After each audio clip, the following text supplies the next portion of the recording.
Hello team, welcome to another ATP Geopolitics video with myself, Jonathan Ennis. This is Ukraine War Frontline update for the 18th of July 2024. Just been in the garden, beautiful day, had a couple of beers and thought now's the time to do a Frontline update, of course, a quality choice of time.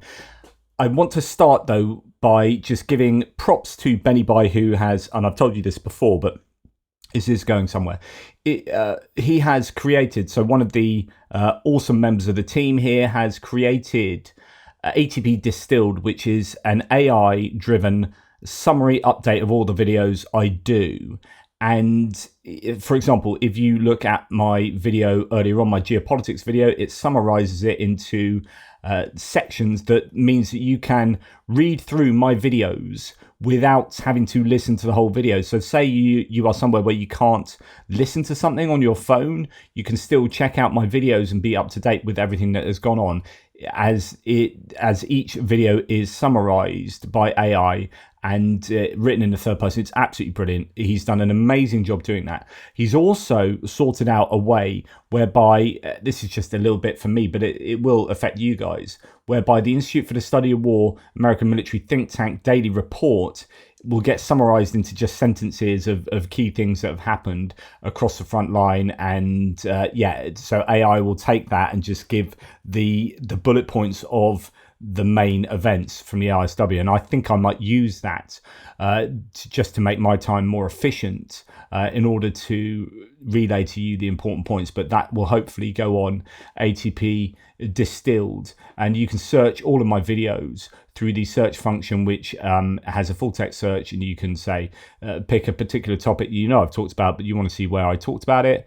Olaf Scholz, NATO expansionism, put it in there, and it will give you the results. Now, he's also on the website given us a walkthrough of how the search works, how AI works out the search. So if you're really interested in that kind of stuff, and there's T-based examples here, then you can check out how it works. So that's absolutely amazing, and the guy's a legend. He's changed buy me a coffee into buy me tea, lots of lovely tea. So, but anyway, he's done an amazing job here, and I have a huge amount to thank him for.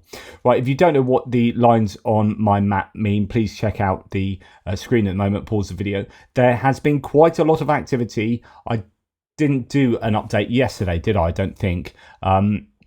I don't know, it's all running away from me. But here we have all the pins from today, and there is a bit of a rainbow of pins, mainly in favour of the Russians, but there are some pushes back here and there. We're going to start in the north, where the Ukrainians have pushed back in the eastern of the two northern sectors.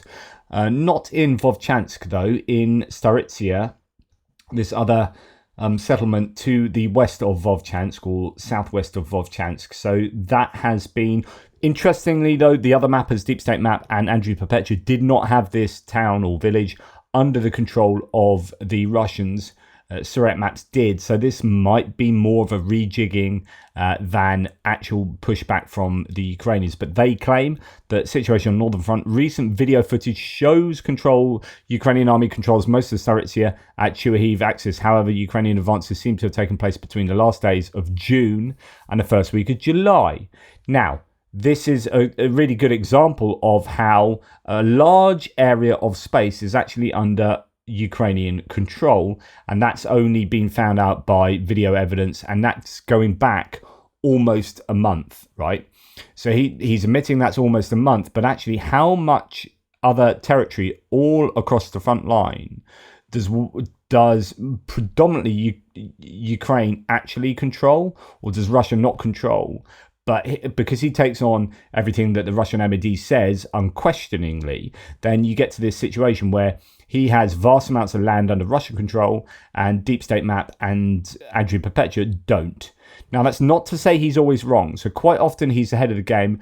The Russians are attacking in a certain area, and he will say that, okay, as they've attacked here, the Russians control here. And then eventually, after like 3, 4, 5 days of them continually attacking, they actually do end up controlling. So it looks like he's often ends up being right, but actually he's often not right at the time he claims it, but he just happens to be right later on in the chronology. But anyway, I digress. So here we have a situation where the Ukrainians actually control most of Staritsya here, and that goes against what Surat Map had previously said of the area. No change to Vovchansk, although again this is an area where there's quite a bit of difference, with Surat Map's claiming that the Russians have got south of the Vovcha River, and none of the other mappers agreeing with that. But I think there is evidence that they were active there, so that I think they have attacked into that area. I'm just not sure that they actually robustly control any of the land there. Right, we're going to go on to the northeastern axis, going from Kupiansk to Svatova to Kreminna. No change to the northern part of that front line. A little bit of a change, interestingly, around Terny. To the west of Kreminna, northwest of Kreminna, east of Terny, and this is an area where the Ukrainians have been pushing the Russians back. Now, yet again, this is only Surat Mats, but in indication that the Ukrainians might well have been pushed back in that area. The Russian army made new advances east of Terny. Not too much detail there from Surat Maps, though there is potentially activity in that sector. No change to the Seversk front line. To the northern Solidar, Bakhmut front line, but then quite a bit of change indicated by all the mappers around Kalinivka. So if you remember, there were three sort of prongs of the Russian attack into Chaziv Yar, or towards Chaziv Yar. You had this northern area through Bodanivka, the village of Bodanivka, and then the village of Kalinivka. You had the canal micro-district, and you had through Ivanivska, and then the wooded area of the nature reserve here towards the culvert, where they could cross there. You've got a culvert where the canal goes under the ground into sort of tunnels there, but there are pipes on top of the culvert that they would have to negotiate, and there's another culvert up here by Kalinivka that they could also negotiate as well. And it's around Kalinivka that all the mappers agree that the Russians have made fairly decent gains there. Not unexpected, they're just clearing up this area to the other side of the canal where the Ukrainians were holding out in Kalinivka.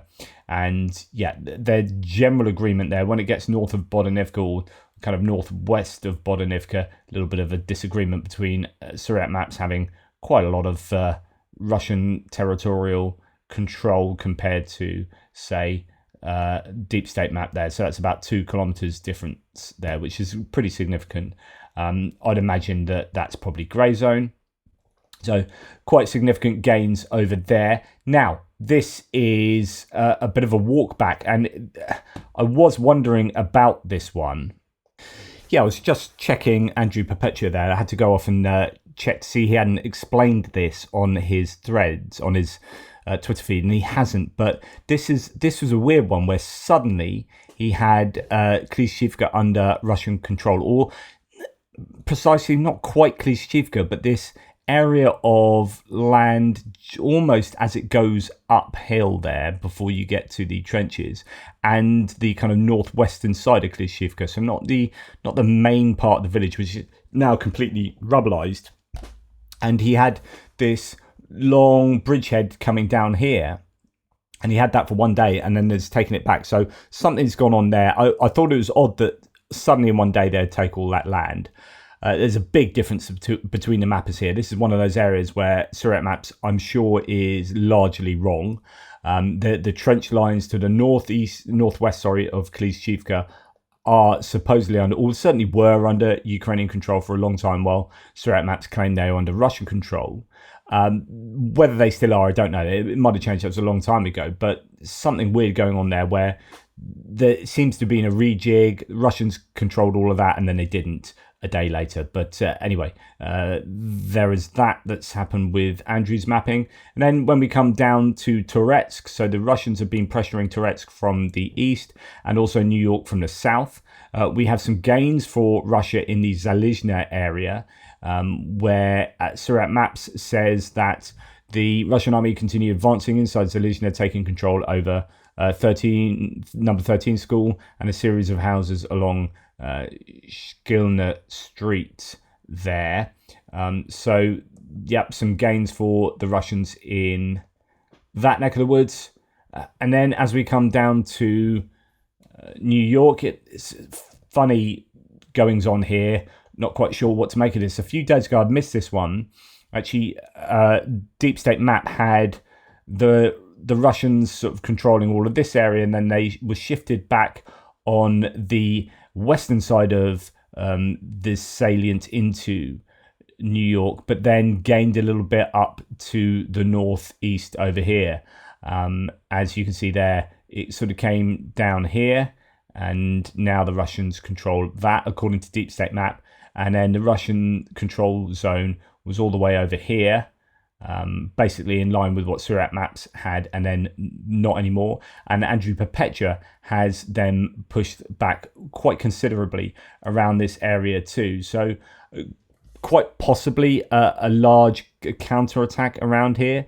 We have heard, is it around here? Oh no, it's in the Procross direction that there's a convict unit working there. So something is going on here. I will see if there's anything in the Institute for the Study of War. I haven't been able to read through the whole document today.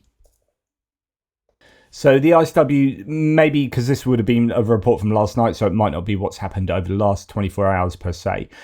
It's talking about geolocated footage published from the 16th, so that's actually going to 2 days ago, indicates that Ukrainian forces have regained positions along a windbreak southeast, so southeast, that's the kind of opposite side to where we were, of New York. Now, that gives a footnote of 45, just to remind you how this works and why I like the ISW, because it's not any bias that they have. They make a claim and then they give you a footnote which tells you where the sources are that are telling you this. So then I go to this, it happens to be a Telegram link, and then we whack it in and we see what it has to say.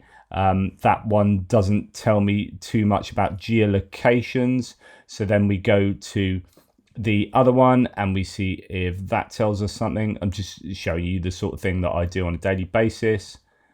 Copy that, whack it in, see where that takes us and see what it says. Yeah, it looks like we've got a bit more of a geolocation there onto the other side of the salient. So we're going to just do a bit of a translation of this, translate section into English. Military operations in the Horlivka area, successful defeat of the Max Pro armored vehicle of the Armed Forces of Ukraine by an FPV drone, the Armed Forces of the Russians at the starting point of the southern vicinity of Novgorodskoye. Alarm activation, it says. So that's what the description is, and this is the geolocation for the Ukrainian Max Pro, one would assume, and that is to the southeast. Now, no, again, this is where I don't always agree with the Institute for the Study of War, because they say geolocated footage shows that the Ukrainians have regained positions there, but as far as I'm concerned, that is not a position they'd ever lost. Although it would have been in the, maybe actually, if you're talking about the grey zone in the middle of the two lines, so between the Russians and the Ukrainians might have ceded that area to grey zone, and they've taken it back from the grey zone. I don't know, but it's certainly not a case of taking it back off Russian control. And nonetheless, there is quite dynamic around New York, and the Ukrainians might well be pushing back and not just sitting and allowing the Russians to continually take ground there, because I think this is what I said to you over the last week, that this is one of my big worries in New York bridgehead, where they're just moving north, and it could kind of undo control of this whole larger region to the south of Konstantinivka. Meanwhile, worryingly, the Russians are moving ever so closer to the T-0504, joining that Konstantinivka city we were just looking at the top of the screen there, Konstantinivka to Pokrovsk. And if they cut that road, it's a bit of a nightmare for the Ukrainians. It already is somewhat under fire control. The Russians, as according to all the mappers, making various gains around there towards Vozdizhenka from the Novo-Alexandrivka area, and also moving down to Lozovatske here, taking control over that settlement, as according to at least Deep State Maps and Surat Maps there. So some fairly extensive gains made by the Russians there. Little gain a bit further south, according to Deep State Map, towards Prokhoretsk. And then around Novoselivka, Persia here, the Russians are gaining to the north. Surat Maps has some serious land taken around there. So we see what Surat Maps says. Here we have the beginning, initially, the situation west of Avdiivka. During the last 24 hours, the Russian army made new advances inside Novoselivka, controlling 60% of the location. And that's what they're claiming now. So that's quite a bit of the settlement under their control. The south remaining under Ukrainian control there. And then we have very small gain for the Russians, according to Deep State Map, just north of the Karlivka Reservoir, which is at the south end of the Avdiivka bridgehead there. And then we come further to the south, to the southwest of Krasnohorivka, where, according to I don't know if this is just a rejig. According to Surat Maps, the Russians don't control as much along this, I think, railway line as they previously did, or at least as when Surat Maps first claimed that gain. Probably a little bit of an overzealous bit of mapping, and it's been rejigged, or that the Ukrainians might have pushed back south of Krasnohorivka, but good to see some blue pins nonetheless. And then down past Mariinka, no change there. And in fact, this is an area where there's been relatively little change now for a couple of weeks. Pobyeda, Mariinka onto Hayarivka, also Novomykhailivka onto Paraskovivka towards Konstantinivka, which is, I thought they'd be pushing to here, after taking Novomykhailivka quite quickly, because this is, I think, a very important objective for them. But actually, by all accounts, they were absolutely hammered, the Russians, around Novomykhailivka, lost 320 odd bits of equipment, huge numbers of troops, and I think it's just been a real hard slog for them, and they might have just exhausted themselves there. But they are making gains further to the south. And I talked about this previously, how they had really struggled a number of times to take Vuhledar from the south. This is on higher ground. Pavlivka and Mikilska are below them, and they've got these high buildings in Vuhledar where they have got line of sight with anti-tank guided missiles, and they can spot for artillery. Artillery's been really good in that area, or at least it was, and they were laying huge amounts of mines around here with the RAM artillery shells that would let the mines out. And the Russians were just expending huge numbers of tanks and armoured vehicles in this area and trying to attack uphill. So then I think the rationale was to take Mariinka and then take Novomykhailivka. And if they could take Novomykhailivka, they could take Konstantinivka and then come down on the high ground already, down this road, and take Vuhledar. But then that seemed to have been very difficult for the Russians. They lost an awful lot of kit and people, so now they appear to be trying to go halfway between Vuhledar and Novomykhailivka, and maybe up to the northeast of this mining area, to interdict the road that way, just through the fields. And they seem to be making some fairly consistent gains there at the moment, so that could be another thing up their sleeves. Surat Maps says around that area, during the last few days, the Russian army made new advances northwest of Volodymyrivka, reaching the road between Vuhledar and Konstantinivka. Russian troops reached the T-0524, but failed to gain a foothold there. However, the latest developments place Russian forces less than a mile away from it, which prevents the proper supply of the Ukrainian army in Vuhledar. That is a worry, because the claim is that they have indeed reached that road, and that means Vuhledar is in a bit of spot of bother with regard to resupply, if that is indeed true. And what else do we have here? That's one that is out of place. That was Nova Alexandrivka. Anyway, we're now going to come to the southern front line, and there's some slight change at Marfapil. Andrew.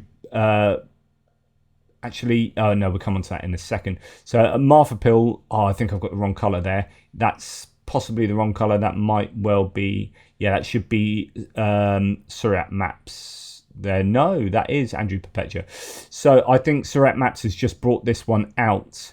Yes, So that's one from this afternoon.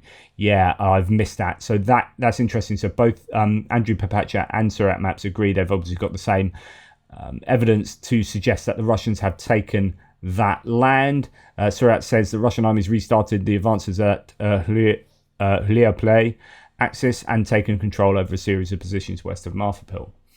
So we've got Marfapil there. That is on the way to Hliaplay, which is under a lot of artillery attention, or has been for a long time now. The Russians having some success there. Now, that's pretty much that for the frontline update. There is something I do want to, I guess, repeat with regard to Krinky. I said this earlier, that people have got the wrong end of the stick with Krinky. There's a lot of, I think, distaste for the number of troops that the Ukrainians have expended in that area without really understanding what was going on. And Andrew Perpetua absolutely nails it here. It says, and I said exactly as I said in my video this morning, the public response to Krinky. So the claim was something like 788, something like that, Marines are missing in that area. In other words, they were unable to be extracted from their dead bodies and whatnot. And something like 260 odd have been extracted and have died, the dead bodies. So that's over 1,000 troops lost in the Krinky area. And people are like, oh, this is terrible. What a waste of life. Stupid decisions, etc., etc. But as Andrew says, the public response to Krinky has been absurd. I think the public lacks understanding of how many casualties occur in Ukraine every single day. I'm not going to provide statistics, but losing 1,000 men over 9 months is really not that bad, especially in relation to the damage they inflicted. And that's the point I made this morning, is the amount of equipment that was exhausted around here because the Ukrainians had a bridgehead on the left bank of the Dnipro on this eastern bank. It was absurd. The Russians lost incredible amounts of equipment and personnel. And so although they lost 1,000, I shudder to think how many personnel the Russians lost in trying to dislodge the Ukrainians from Krinky. And so it served a purpose. It's a bit sort of similar rationale to Bakhmut. It served a purpose, and the Russians came off all the worse for it. And it, unfortunately, people just look at numbers and have no context.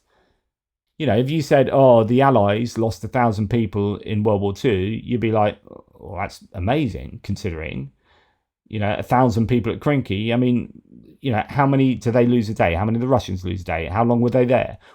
Time period and how active was it, etc., etc. There are so many variables that you need to understand to be able to work out whether that's good or bad, and yet people are piling on socials saying that it's terrible, etc., etc., and it's just, you don't know what you're talking about. That's my opinion anyway, and it's good when Andrew and I concur on these things separately. Anyway, that's enough from me. I do ask that you go and check out ATP Distilled. And thank you so much to Benny Bye, who's put that together. It's absolutely incredible bit of work he's done there with the help of some useful AI.